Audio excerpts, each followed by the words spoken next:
ساتوی پسرو وینو دا د شهیدانو کور دا د باتورانو کور دا د باتورانو کور دا د باتورانو کور دا د باتورانو کور ساتوی پسرو وینو دا د شهیدانو کور دا د باتورانو کور دا د باتورانو کور دا د باتورانو کور دا د باتورانو کور. د لوی څښتن تعالی په نامه سلامونه ستړي مسئ د بلخ ملي تلویزیون قدرمنو لیدونکو د دې مهال خبرونو ته مو زه عبدالرحمن عاطف هرکلی کوم.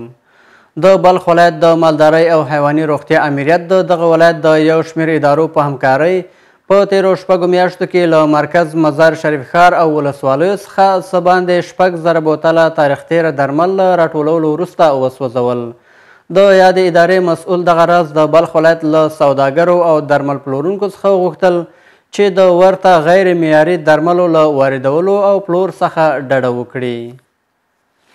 په تیرو شپږو میاشتو کې د بلخ ولایت د مالدارۍ او حیواني روغتیا امریت له لورې څه باندې 6,000 بوتله تاریخ تیره او بې کیفیته درمل راټول او سوځول شوي دي. د دې ادارې امیر وایي دغه درمل د بلخ ولایت له درمل پلورنځیو څخه له راټولولو وروسته وسوځول شول. نوموړي د دې درملو د خطرونو په ګوته کولو ترڅنګ په راتلونکي میاشت کې د نږدې 3,000 نورو بوتلو د سوځولو خبر ورکړ. خوشبختانه در مدت نیمه یک ماه دیگه پیشروی که ما شاید چند روز بعد دیگه هدر بیتیم تقریبا 2,800 بوتل دوا دیگه امیال جمع‌آوری کردیم. پروسه تای مراحل شوه انشالله او رو هم هدر میتیم. دغه راز نوموړي له درمل پلورنځیو څخه د ناقانونه او ټیټ کیفیت درملو راټولول یوه اړینه موضوع بلله او له سوداګرو او درمل پلورونکو څخه یې وغوښتل چې دغه ډول غیر معیاري درملو له واردولو او پلور څخه ډډه وکړي او همدارنګه له بزګرانو یې هم وغوښتل چې څارویو ته د درملو په پیرلو کې زیاته پاملرنه وکړي. ما اولا که از تاجرای محترم ما خواهش میکنیم که از کشورهای دیگه که دوا میارن اول از اینا خواهش میکنیم که دوای بی کیفیت نیارن، چون به خاطر از اینکه یک مسلمانی که یک گاو داره یا یک فارم مرغداری داره ولو که دوا دکتر تشخیص میکنه مرضشه ولی که دوا کم کیفیت باشه اگر با کیفیت باشه در یک نسخه جور میشه، اگر بی کیفیت شد 10 نسخه دوام که بته او جور نمیشه. اولین که فارم متضرر، دومین که دوا زیاد به او مرغ است یا گاو زیاد مصرف شده، سبا گوشت مرغ، جگر مرغ یا حیوانات بزرگ گوشتش یا جگرش ما مصرف میکنیم مستقیم ضررشه. کسی که استفاده میکنه او مستقیم ضرر میبینه. د یادولو وړ ده چې په هیواد کې د اسلامي امارت له واکمنۍ وروسته د بې کیفیته او تاریخ تیره موادو او درملو د پیژندنې او راټولولو په برخه کې د بیلابیلو کمیسیونونو له لوري جدي هلې ځلې روانې دي چې تر دې دمه لسګونه ټنه بې کیفیته خوراکي او غیر خوراکي توکي راټول او له منځه وړل شوي دي.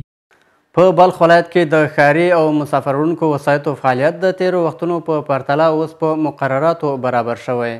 موټر چلونکي ډاډ ورکوي چې د ترانسپورت او ترافیکو ادارې له طرزالعملونو او لارښوونو سره سم عمل کړی او له ورکړل شوو مقرراتو سره ځانونه برابر کړي دي. په بلخ ولایت کې د ښاري ګڼې ګوڼې او د ترافیکي بې نظمیو څخه د مخنیوي په موخه اړوندو ادارو یو لړ اصول ټاکلي چې له مخې ټولې ترانسپورتي اتحادیې مکلفې دي څو ټاکلو اصولو او مقرراتو ته ژمن واوسي. ورته مهال موټر چلوونکي او د ترانسپورتي اتحادیو مسؤلین د اړوندو ادارو له یادو ټاکلو اصولو څخه هرکلی کوي او ټینګار کوي چې د ترانسپورت او د ترافیکو ادارو له خوا دغه ډول مقررات به پلي کوي او خپل فعالیتونه به له دغو قوانینو سره سم عیاروي. همه شرکت ها مطابق اصول مطابق قانون که به اصلاح طرف وزارت ترانسپورت بر ما ارائه شده ما او را بر خود پذیرفتیم و فعلا در راستای نظم و دیسیپلین شهری و اطرافی و در قسمت تنظیم اداها در قسمت به اصلاح امنیت با دولت خود 100% همکار هستیم و این را وعده سپردیم که تمام نظم و نزاکت های اجتماعی خود در تمام عرصه ها با مردم خود مراعات میکنیم. امور با می منطقه‌ای که طرز العمل است یا کدام فرم داده میشه مطابق از او کدام واسه قدرت که چیکه که ما مردم صلاحیت داریم مطابق از او ما اونها را عیار کنیم که اون چیزای کارت سی خودم بگیره، لیسانس خودم بگیره، در ترافیکی بوره، در شفاخانه بوره کارت خود بگیره، در فرم که ذکر نشده ما وزیر صاحب ترانسپورت امیر میخوام که امید می فورم باید یک لمبر زده شد که مطابق قانون ما دریور بگیم که این قرارداد خطت این چیزی ذکر شده که باید لمبر کارت سید باشه. باید ویل شي چې په یاده کړنلاره کې یادونه شوې چې موټر چلونکي باید له ټاکلي وخت سره سم خپل منزل ته ورسیږي. د موټر چلونکي لپاره لازمه ده چې د روغتیا کارت ولري. د لمانځه او ډوډۍ خوړلو وخت باید په پام کې ونیول شي او دغه راز د مسافرینو توکي هم باید په خوندي ډول وساتل شي. پهلواني لوبه په افغانستان کې تاریخي مخینه لري او د لسګونو کلونو په تیریدو سره لا هم د خلکو ترمنځ ګڼ مینوال لري چې د هرې ورځې په تیریدو سره د ځوانانو مینه له دغې لوبې سره د زیاتېدو په حال کې ده. دا کس جلیل په نوم یادیږي. هغه د 15 لسیزو راهیسې په پهلوانۍ یا غېږې نیولو په هیواد کې او له هیواده بهر بوخت دی. هغه تل د دې ملي سپورت په پیاوړتیا او ودې لپاره هڅه کوي. در مسابقه ملی را ما هر سال اشتراک میکنیم. همین سال دولت کابل شد 3 نفر دولت بلخ عضویت تیم ملی داریم از امسالش. هغه د کورنۍ پانګوال څخه غوښتنه کوي چې د دوی ستونزې حل کړي ترڅو دا پخوانۍ لوبه لا هم د هیوادوالو په منځ کې مینوال ولري. علاقمندی مردم بسیار خوب است. ما از تجارای ما از تشویقگرای ما پهلوانا را که یک تشویق کنه بسیار رویه کنه، چون طبقی ورزشکار پهلوانی که از کل غریب کار است، بچهای غریب کار است، اینا که یک تشویق کنه یا بسیار یک روی کلان میگیره در تویایشان هم خود توی میکنن تشویق میکنن، بازم بیشتر مزه تشویق از کلانا را میخواهیم.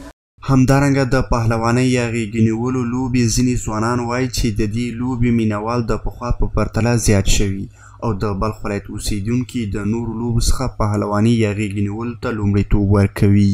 در یک 3 مسابقه ملی شرکت کردیم. دیگه در مسابقه های منتخب در 5 مسابقه منتخب شرکت کردیم.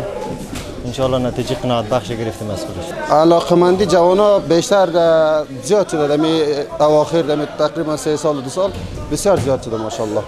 د یادونې وړ ده چې بلخ ولایت کې لسګونه د پهلوانۍ یا غېږې نیولو سپورتي کمپونه شتون لري چې د تجربه لرونکو ښوونکو تر څارنې لاندې په تمریناتو بوخت دي. د بلخ ملي تلویزیون قدرمنو لیدونکو دا د دې مهال خبرونه تر بیا ښه وخت د الله په امان.